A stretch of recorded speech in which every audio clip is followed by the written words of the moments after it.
Hey guys, Dave from Nerdarchy, 4 Nerds by Nerds, hanging out with Nerdarchy is dead.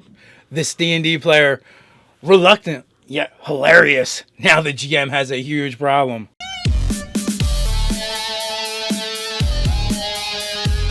Jump down to the description below where you can sign up for Nerdarchy, the newsletter, get weekly gaming tips, as well as learn how to game with Nerdarchy. So once again, we have a GM 911, and as always, you can find that in the description down below for the original post. If you have your own GM 911s, you can send them to nerdarchy@gmail.com. Just put GM 911 in the subject line. So here we have the tale of the reluctant player. Essentially, this guy, Heath, has a party, tends to run 6 to 10 players at the table, pretty massive, and he runs games in like 10-month blocks. Recently, he's had a player join the game, and she is constantly at odds with whatever quest hooks he puts out there. She's gone up against the plot of the... No, you have to just read them. Oh, okay. They're really good. Okay. All right. So, a few examples from past quests are: a small clan of Druids have taken responsibility for protecting an area from a creeping evil loosing itself upon the land, causing blights and eventually the destruction of the area, and ask the party for assistance. The problem player declares it's not her fight and argues with the other players that getting involved will likely get them killed. Number 2. A village elder suspects that a pair of necromancers have taken residence down an old abandoned well near a dilapidated cottage, and they are responsible for the recent disappearances of some of the villagers, as these necromancers have been suspected of performing tests on living beings in the past. The problem player makes a stand against her party and declares that not all necromancers are evil, and that the village elder had no solid proof, therefore she could sit that one out. And the third example, a king's daughter ran off with a cult that had taken residency in a monastery, and he believes that she is being held against her will, along with several other young women from his city. His information came from one of the girls who escaped, and reported that those who refused to convert were being sacrificed. The problem player then chastised the king for being a bad parent for creating a home environment that was less appealing than the cult, and that he was responsible for her running off in the first place. My other players were eventually able to calm the king down and convince the player to go along, despite her reservations. First of all, I applaud this player. I think what she's doing is hilarious. I'm just glad it's not at my table. First of all, she makes good points, and it sounds like there's opportunities to create role-playing within the group and the group dynamic, and you can have debates and stuff like that. But ultimately, there are a couple problems here. Well, first and foremost, the inter-party discussions are great for the GM because you can sit back and let them roleplay. And ultimately, that's what this game is about.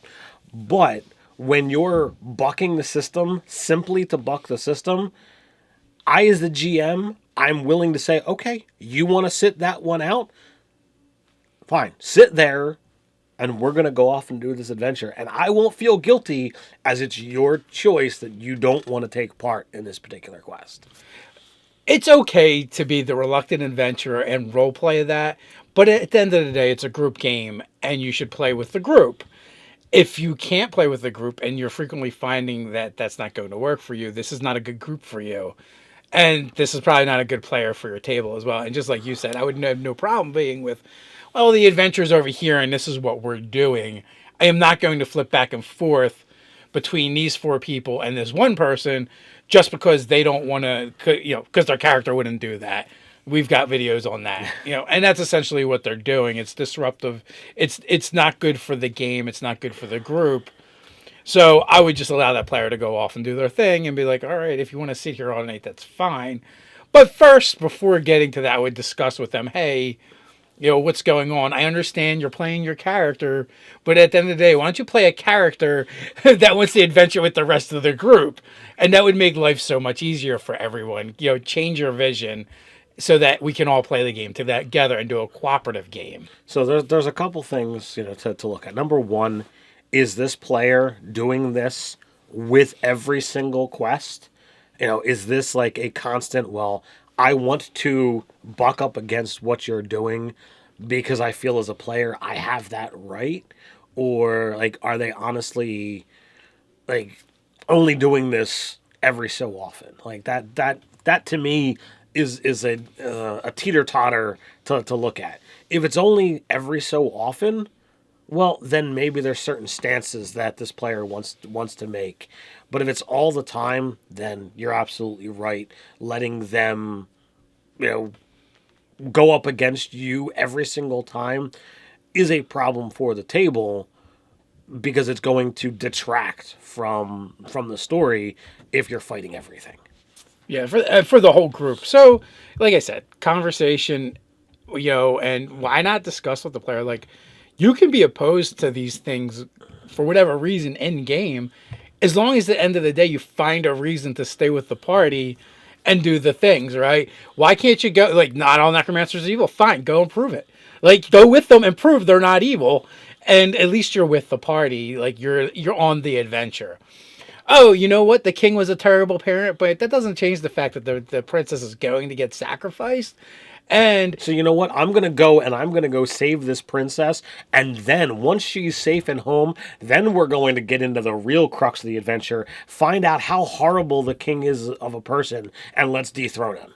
yeah, or whatever. Like, and the idea of and the first one with the druids were already like I found like each one hilarious. Like I loved reading about them and hearing about this GM's problem. Sorry, bud.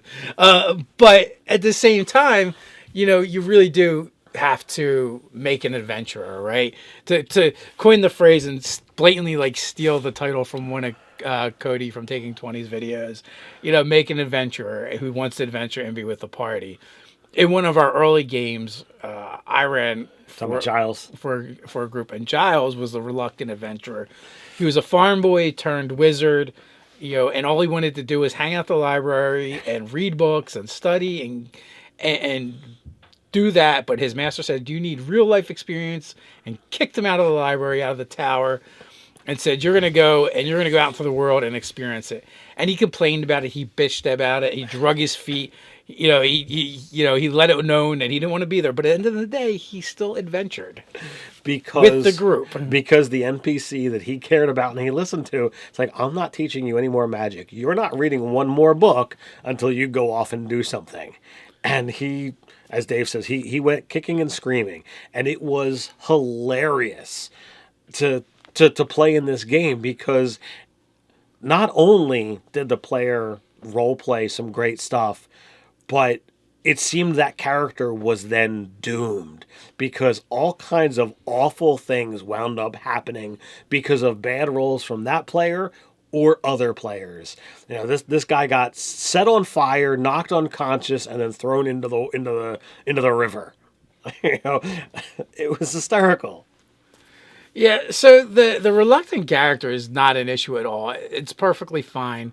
Where you run into the problem is when you have the reluctant player, and they're the ones that are constantly throwing up roadblocks. But if they can do it in creative, inventive ways, it can actually add from the game and not take away from it. And it sounds like in some instances, like this was adding to the game.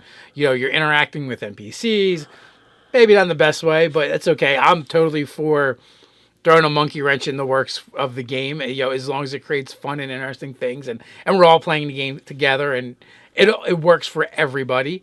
Being kind of volatile and pissing off the king is fine, and the party has to talk him down. That's okay, because there's a lot of role playing. It sounds like is happening there, and then going to help the princess anyway, perfectly good. You don't have to be happy about it, but you're doing it. And you have reasons, and you can be reluctant, and you kind of be like a pain in the ass to the other characters, not the players, right? In the game, as long as the problems you create and the annoyances you create are in the game and not at the table, Yes, it's okay. As long as everyone's all board with it, you can do this. It can be fun. It can add to the experience. But if you're like, oh, well, I'm just not going with you guys because I think you're all going to die. Well, now that becomes a problem because now the party is not together. The players are not all playing the same game. So there's another side of this coin.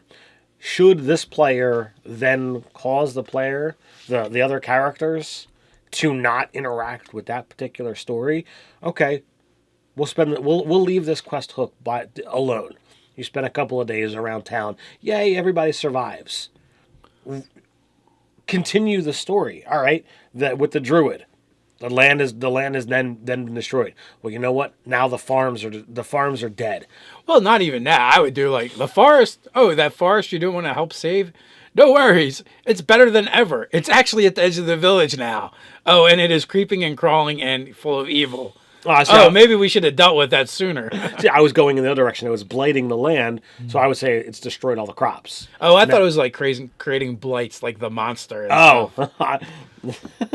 However direction you wanted to go with it. Either way, the point is the same. Create a consequence that has happened because you haven't dealt with it. Right. You have this. Even though we're making a land of fiction or a world of fiction, cause and effect is still there. Cause and effect is still there. If you don't deal with the problem doesn't go away. Yes, you could say, well, another adventuring party goes and deals with it, and yay. But in this case, that doesn't help anything. So these adventurers don't deal with it. So the problem doesn't go away. Well, what happens when that doesn't happen? The problem gets bigger. Yeah, because here's the other thing too, like you're saying, if the problem player was actually successful at convincing the party not to do these things, then that's actually not really a problem because you've just taken the venture in another direction. Unless, of course, like this player won't do anything, then it's like, why are you even here? Like if your character all they want to do is sit in town and sew, or sit in town and blacksmith, or whatever the case may be, then you didn't create an adventurer. You created a peasant or a commoner, and a role-playing game, or at least this role-playing game, isn't really designed to handle that. Right. Maybe you want to play Made the RPG or something, or some other game where you're not adventuring, you're not doing dangerous things. I don't know, but but Dungeons and Dragons, that's what Dungeons and Dragons is. So, what do you guys think? Do you have any other suggestions for Heath and his reluctant adventurer? It's a great place to continue that conversation down in the comments below. While you're down there, don't forget to like, share, and subscribe. You can check us out at nerdarchy.com. So until next time, stay nerdy.